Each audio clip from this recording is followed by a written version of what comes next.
person, and she will support me, and she will laugh with me, and she'll be my biggest cheerleader. Apparently she's American. She's called Jade, my spiritual healer tells me. That's why I've got Jade around my neck. And that's it. Full stop. Thank you to all the narcissists that came into my life and made me who I am. Well, I'm glad you have, because I will never be in a relationship. I completely agree with you on that. That's what I've said to my daughters. I'm done. I'm absolutely done. I'm happy. I'm financially stable. I have a good job. My children are flourishing in life. I'm in my 40s.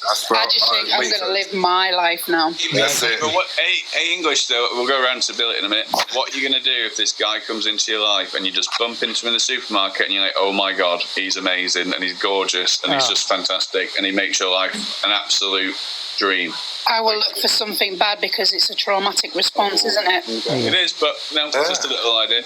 Like, Coach, are you giving the English signals? Okay. Yeah. You're going to be spending... Just my ex was bad, man. She was bad. I want to hear from Billet. I apologize. Yeah, hi. Sounds like everyone is a bit tipsy this morning. But anyway. I'm not tipsy. Yeah. Yeah, I don't drink. I know you're not Phoenix, yeah. But yeah, thank you for what you're doing with the school in Uganda. I followed you. Yeah. I'll drop a few coins. Thank you so much. Made it all work well. I just came up when James was talking earlier on. James Buckley. He's a certified regurgitator of pseudoscience, eugenics pseudoscience. So I came up to just challenge him, because every time I hear him talk, I make it a point to go up to the panel and push back and question it, and because he just regurgitates proper pseudoscience stuff, and he believes in white supremacy.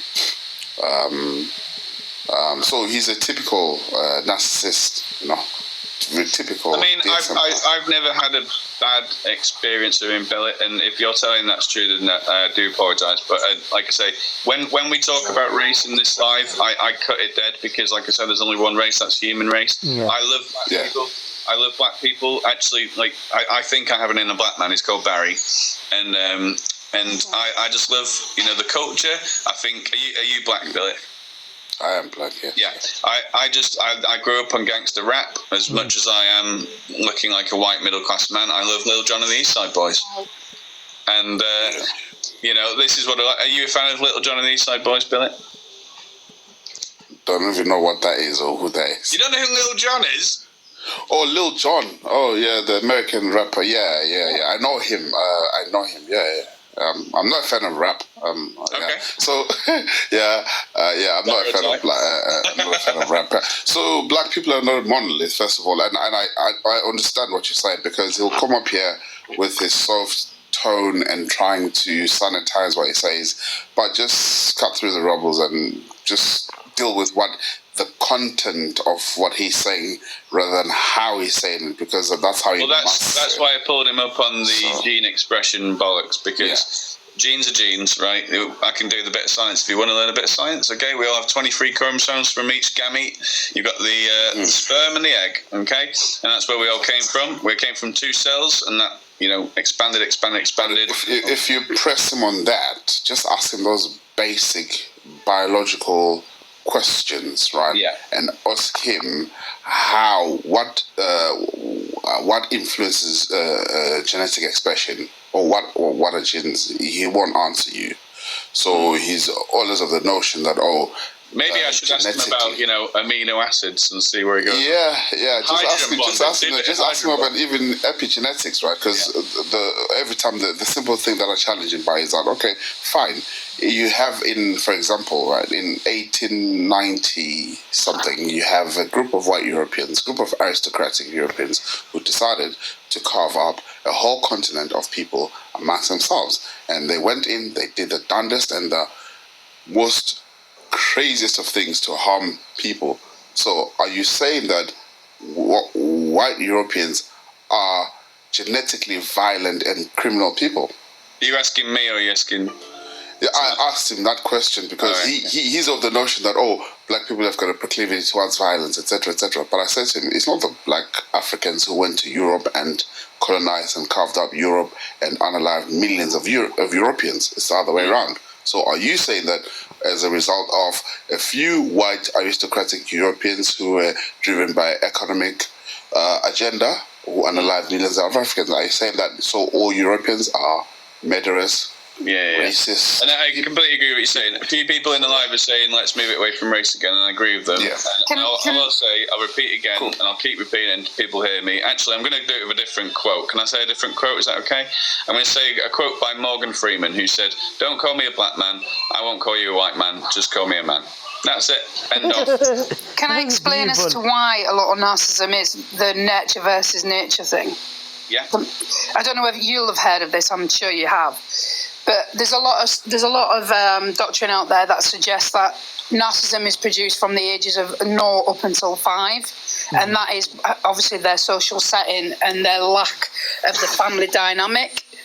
Now, they do say that it is mother-orientated, unfortunately. It's generally from the abuse of a mother, and that these children... I don't think it's down to just... Well, I'm just quoting them, not myself. Yeah. So they suggest that they split their personalities into an alter ego because they can't deal with what actually happened to the original them. Hence why if that mask slips, they would have to realise the reality of who they actually are and the trauma that they went through when they was a child. That is one of the theories, not all. Yeah, and like I say, I mean, I won't go into detail because I'm not allowed to. I mean, I said I can't talk about a certain person in my family, but I have experienced narcissism quite heavily throughout my life, so I can pick it up. I can smell it like a shark now, with a drop of blood in the ocean. But yeah, like I say, it's like I say. The reason I do these lives is because I want to save people a lot of time. Yeah. I want to show people that these words are important. Labels are important sometimes because when, in my opinion, as a teacher especially, when you understand the situation, when you understand why people act like they are, life becomes simpler. And that's I've been treated badly by a lot of people in my life, but I've also got a lot of good in my life too. So that's what I'll say is ultimately I really appreciate you all being alive. I really appreciate the fact that you are being respectful of each other. There's no slagging off. I've not even seen a troll yet. I love a troll every now and again as well. Yeah, but, I was a troll, but since I saw you, I said I'm not going to be a troll on this live. But anyway, why? No. Let's not move away from that. HX, why would you ever want to be a troll? No, I just like enjoying. TikTok is just like fun for me. But this live, I'm learning quite a lot from here. But what I'm interested in the psychology. Why have you wanted to be a troll in the past? Well, being bored.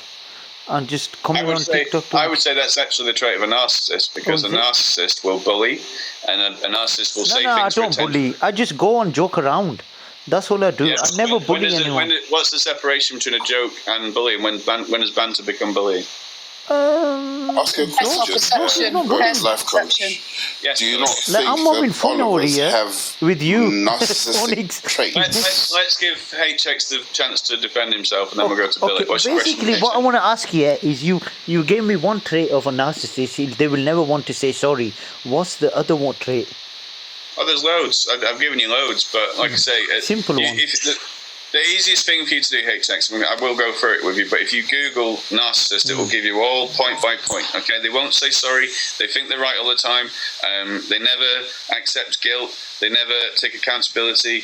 They never think they're wrong. So if you look at these people, okay, you'll spot them, okay? You've probably had them in your family, but also just remember there's a scale, right? So Adolf was the extreme, and then you've got Trump and Putin and anyone else, right? And Mussolini.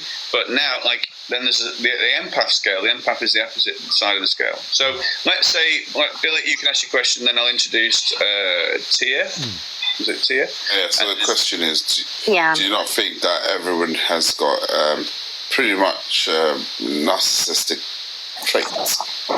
I run a business, so when I'm in chimp mode, no one fucks with me, and I don't mean that in a horrible way. I'm very direct, and I go, right, this shitness needs to get done now because people are like pissing about and whatever, and I don't get things I need to. I need to read. I've got 12,000 parents in my Facebook group. That's like having 6 schools, okay, and they all need my help.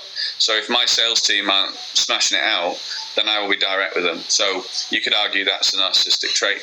But like I say, I know that I'm an empath because I will spend all my day speaking to parents. I'll do it today.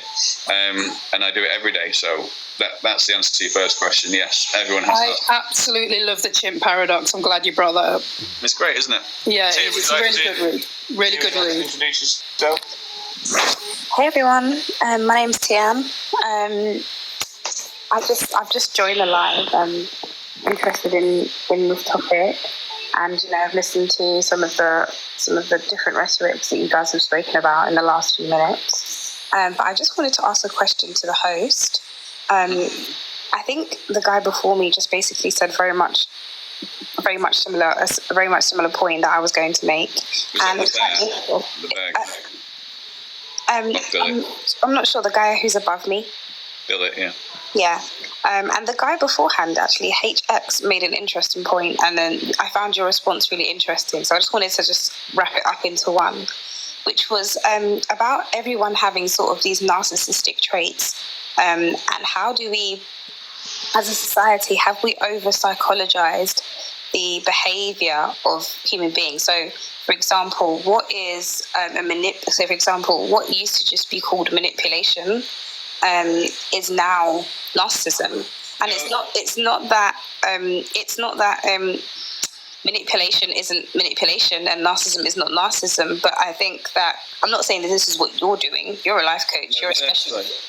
To answer that question first, I'll answer a question at a time if that's okay. So manipulation is different to narcissism, but obviously they go hand in hand. So it's like the what they're called, the circles that overlap. I've forgotten the name of them, right? But if you overlap circles, then the bit in the middle is where they overlap, and that's where manipulation is a trait of actually everybody. I believe in positive manipulation. My little girl is a positive manipulator. Every time she wakes up, she goes, "Daddy, can I have a hug?" She manipulates me into hugging her.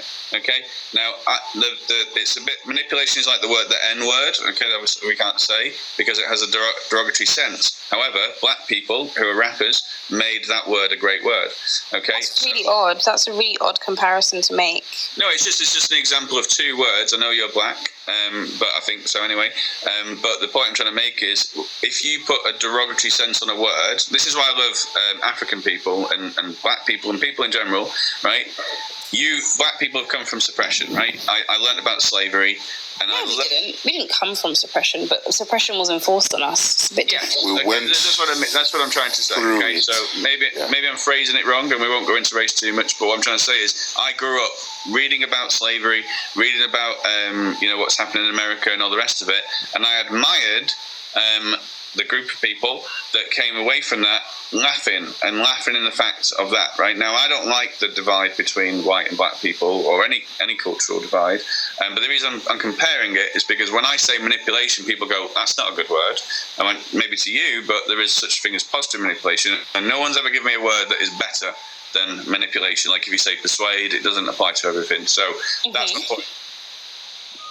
Okay, cool. Because the point that I was making was more to the fact that I'm not saying, again, that this isn't necessarily at you, but what I've noticed is that a lot of people nowadays are quick to call people narcissists or say that somebody has a narcissistic trait when actually whatever happened to just saying that person is like I said, a manipulator. There's no other better word than manipulator, for what it is, and rather than people are just, and I make the point of saying that narcissism is a personality disorder, which is, extremely serious and has a diagnosis criteria, and again, isn't just something that people can just, throw around. I found it interesting that when HX admitted, and I rate it because he did admit that he was a troll. He said, "I came in here to troll, but now I've changed my ways. I've come to listen." And I thought that was it was brave of him to say, because lots of people would have kept that to themselves, and they would have just said, they would have pretended as if they were here to listen the entire time. But I thought that was quite an honest thing I for me agree. to say. You know why I changed my mind? Because of this host. He looks very spiritually connecting. Okay, that's really interesting. Like, I'm not having a go at you, by the way, HX. No, Like I'm not. But you know, like some people, it's But just it was- the way the host comes across. I don't know. There's some spirituality in there. Tia, can I add to what you've just said there, please? Yeah, can I just finish this one little part? Yeah, sorry. But I found it interesting that you said, "Oh, well, that's a narcissistic trait." You know, I thought that It is a narcissistic trait. Okay. So my question to you, Tia, now I think you finished, is do you think that labels are important? labels. In what context are we talking about labels? Talking about labels. So narcissist is a label. Human is a label. These are all labels. Okay. So when we discovered, well, when humans evolved, okay, we had to label things like that's a human, that's a bear, that's this, that's that, that's a narcissist. So what I'm saying is, do you think that labels are important for human understanding? Yes. Yes and no. I mean, it really depends on the. I get the point you're trying to make, right? Correct me if I'm wrong, but what I understand that you're trying to say is, why do we need to go, you're a narcissist, right? Now, you don't need to say that. So the point I'm trying to make is, labels are very important, even labeling children if they've got dyslexia, whatever else, because then if we understand the problem, then we can actually heal the problem, okay, or guide the problem, help the problem, right? So as a teacher, if I had 30 kids in my class, they all just look like kids. So they could be, you know, they could be kids with dyslexia, they could be kids with SEN, whatever they've got, but I need to know their individual needs so I can help them individually. Even that's almost an impossible task for 30 kids. Can I just interrupt? 1 second, Adam. So the last thing I'll say is, I need to know what a narcissist looks like. I know what a narcissist looks like. So do most of us now. So does English, Rose, especially. You know, you sound very intellectual as well, Tia. Do you mind me asking how old you are? Yeah, I'm 33. Okay, so we've all lived and experienced life, okay? And when we go through life, if I said to you before, right, I can smell a narcissist or narcissistic traits like a shark can smell a drop of blood in an ocean, okay? Because I've experienced it so much that I go, no, not for me. And that's important to me, because if I'm on Bumble, which I am, and I'm actually chatting to a girl at the minute and I get on really well with her, but if I spot any traits that I go, ooh, I don't like that, okay, I'll question it in my own head, and then I'll wait, and then I'll just wait to see it turn up, like jealousy, right?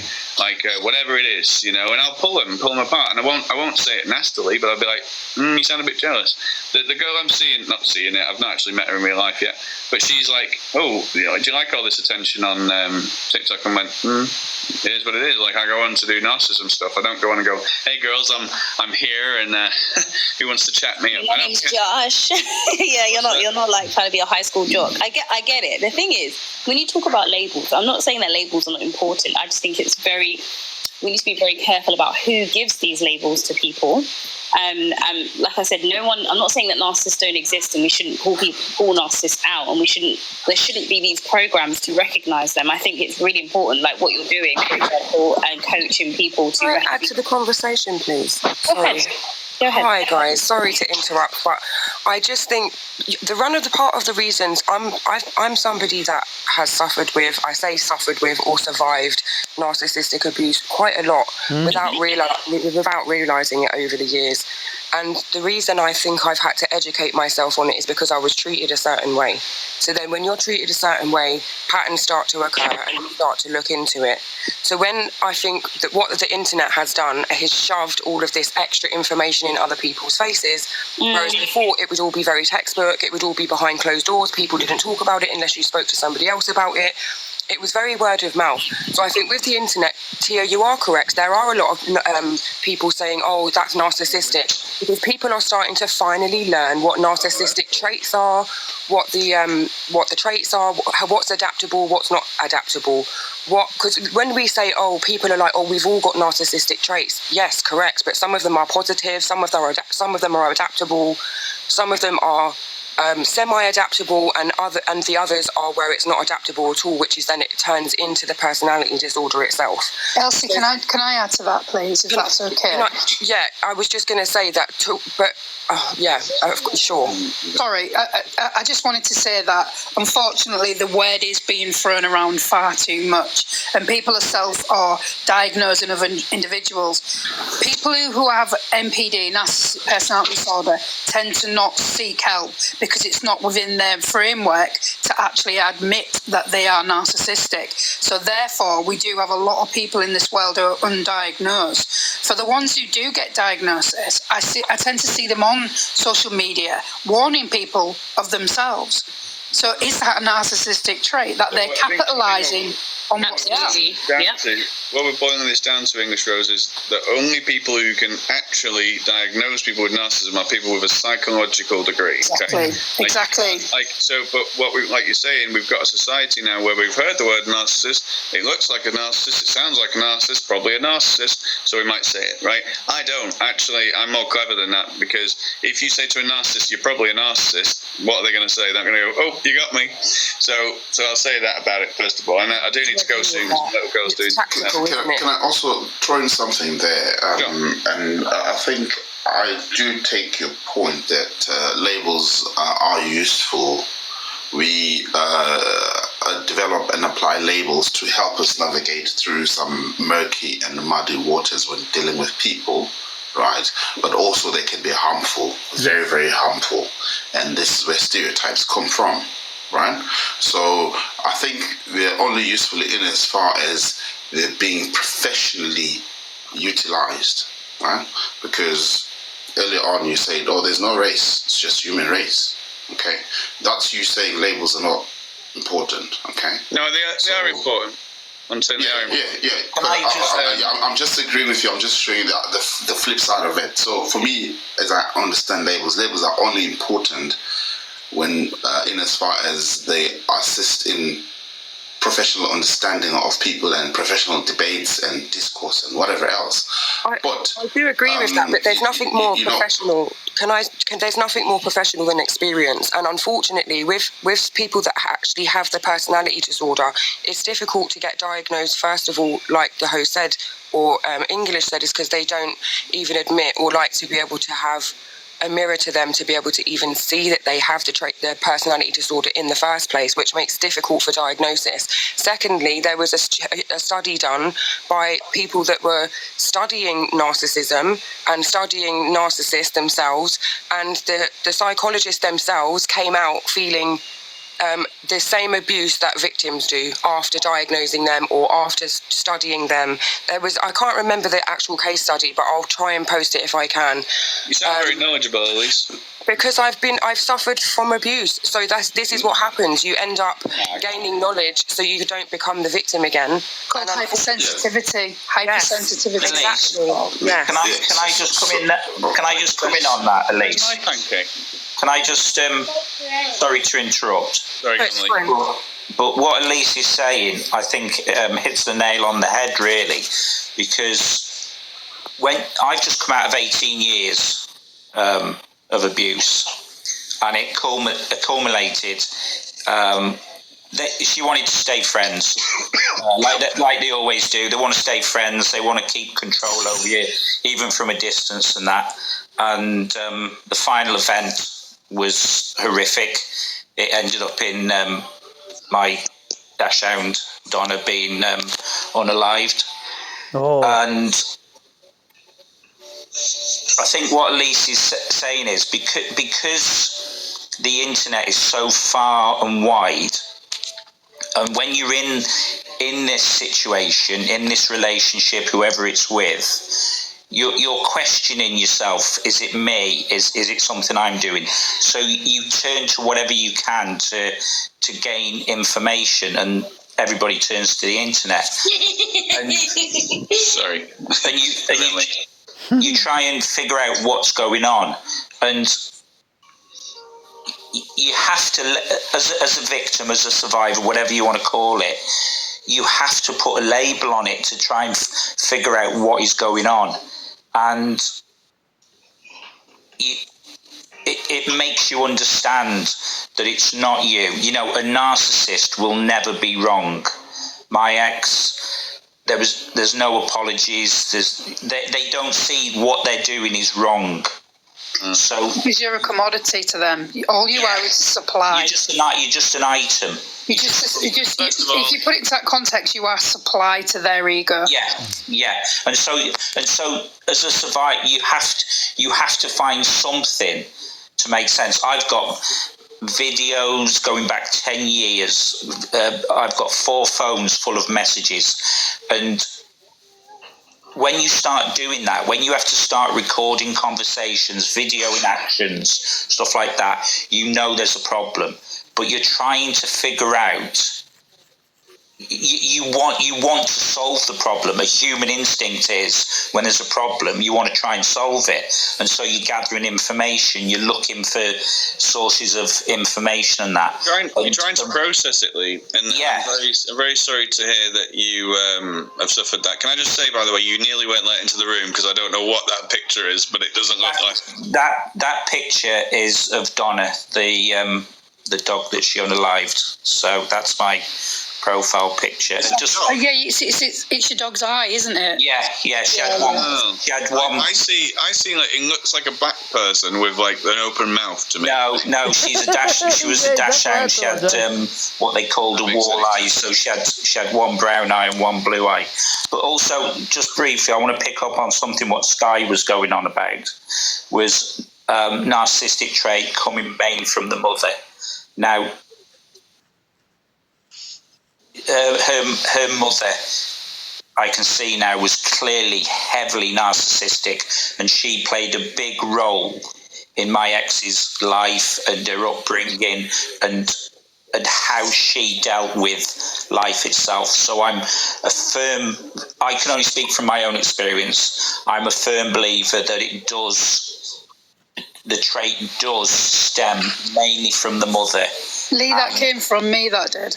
Oh, sorry. Again, Lee, it depends. Sorry to interrupt, but at the end of the day, men are men and women are women, and I know women have different traits to men generally, but I don't like to generalize. And maybe there's a questionnaire somewhere out there that says women are more narcissistical than men, and their mother is more narcissical than the dad. Maybe, but we don't need to say it's one or the other. Narcissist and narcissist. And going back to what people are saying about humans, by the way, the reason I say that humans is just a label is because we are actually just a body or a vessel of atoms that can talk. And if we simplify life to that, right, because we are just fairy dust. If you actually know how atoms exist, why we exist, why we're on light, why we're on Earth, it's because hydrogen fuses with hydrogen and it makes helium, and then that happens in the sun, and we're all powered by the energy of the sun. Yep. So if we break life down to that, now we understand the psychology of humans, or we're getting there. Okay, we're still a million miles away from what we need to understand about the brain. The capabilities of humans in future, you will not even be able to fathom right now. Like, that's why I said I want to build this school. I want to show the world what the world can look like, and then maybe narcissists won't exist one day.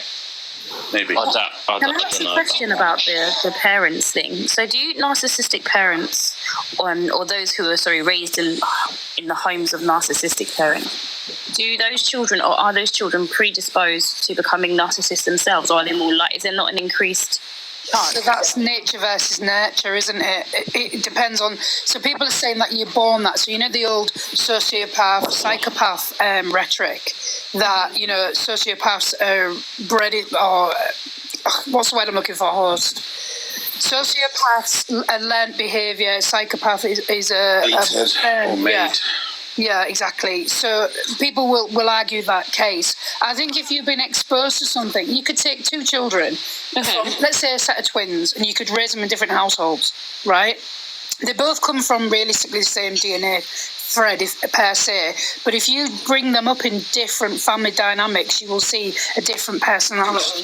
So there's been many studies on it, and I think it'd be very foolish of me to say, no, it's only come from a narcissistic family. There's a lot of social things involved in that, in terms of money, greed. I mean, I could go on forever. So I think there needs to be more studies on it for them to be able to speak upon it. The question here as well is education. It's education, okay? So if you are, I see a child raised in a narcissistic home, okay? At least one of your parents is a narcissist. if you were not going to school and if you did not know what any of these words meant, good chance you're going to follow in that. Now, obviously, you have the option of going, I don't want to be like my dad or my mum, but when I go into schools, I do workshops in schools. I actually now do it with a Viking from Game of Thrones, as a friend of mine. And when we go into schools, we say, children, this is what a narcissist looks like. And we show a picture of Adolf. And then we say, this is what an empath looks like. And we show a picture of Gandhi, okay? And obviously these are extremes, but you will fit somewhere in the middle and you can choose. It's a choice. Everything in life is a choice, okay? But Gandhi was a narcissist as well. Probably had narcissistic traits, but also... Sorry. Why? I'm interested in that one. Why was Gandhi a narcissist? Well, you need to go to South Africa and learn about him and learn about his. I went to India. I went to his temple. I went to his temple in India. Go to You don't South think Africa it's in the eye of the beholder? He spent most of his life in South Africa, and he did the utmost there to. It was very racist towards black people in South Africa. But that doesn't parts of that I can agree with or disagree with. I think it is about, again, education and knowledge and all of these things, right? But from another aspect, just slightly pulling it back a little bit to what you guys were saying before about where it's developed and how it's developed and what those things can turn into, because not everybody, Tia, to answer Tia or just going, sorry, I'm going backwards, sorry. Okay. It was more to do with the fact that where narcissism comes under an umbrella term, and then how personality disorders are then connected to that and how they are developed as children. So some children from narcissistic abuse will come out extremely empathic, and also ADHD, autism, even hypersensitivity, mutism. There are many disorders that actually, if you look into the umbrella term narcissistic personality disorder, that because it's at the top with like psychopathy, sociopathic tendencies, all of these sorts of things, it all then comes down as the umbrella, or comes down the terms, and then these things are developed. Elsie, you're talking about cluster B personalities, is that what you're coming from? I'm not really sure if that, possibly yes, if that's the name for it, but it's just what I've learned, because I'm an empath, I'm an extreme empath, and from narcissistic abuse growing up, my dad was a sociopath, he was in Broadmoor, my mum was a covert, but I think she caught narcissistic fleas because she was an only child, so she was heavily influenced by the men that she was with. So again, these things are all developed, like you said, either nature versus nurture, or it's in your genetic coding. So even down to how the male feels about the woman, if he's a narcissist, that can genetically be coded into the child's DNA, and that woman carries that child. So it's all very much connected. It's spiritual as well. I don't believe in the coding of the DNA, but I believe... No, because that DNA can be recoded, though. That's my point. The reason why I asked this question... You can recode your DNA through meditation. I'm just saying, this is all about where consciousness meets science. Everything you said, Elise, I completely agreed with it. It's the biology side of it that I don't... Yeah, but that is it's a fact. They've been doing studies on women who carry babies, or people who have extreme personality disorders, and how that coding is then transferred into the child. If we can have genetic coding that transfers over from illnesses like cancers, other illnesses that are genetically coded, it's the same as personality disorders. Can I ask you a question? Maybe I don't know enough about it, but I will research.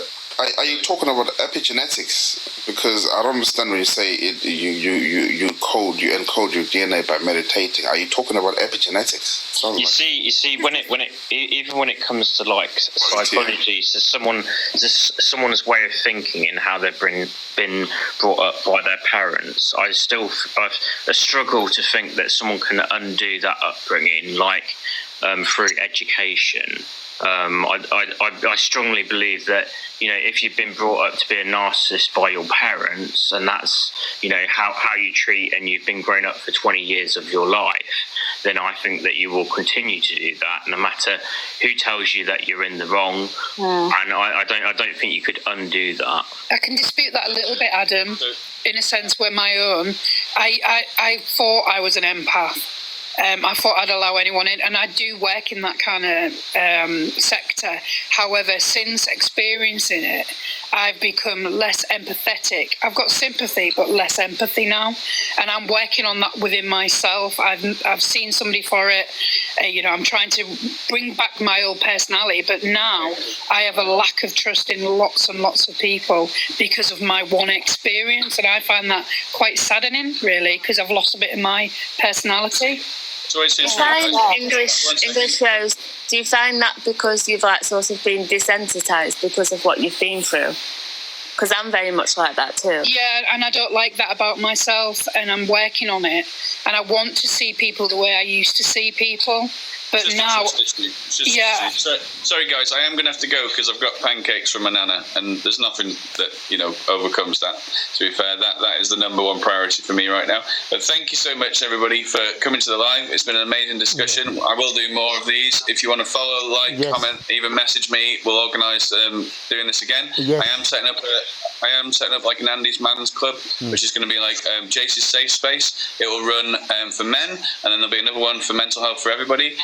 If you want to get in touch, if you want some help with life coaching, if you want some tips, hints, whatever it is, absolutely fine. I also have a GoFundMe link on my page. If you want to chuck £1 in the Ugandan children's pockets and help me build the school, that'd be amazing. Everything I've raised is all by myself and with people like Adam and anyone else who's helped support me. So thank you so much. You've all been amazing people, and thank you for your contributions, guys. I really appreciate the respect.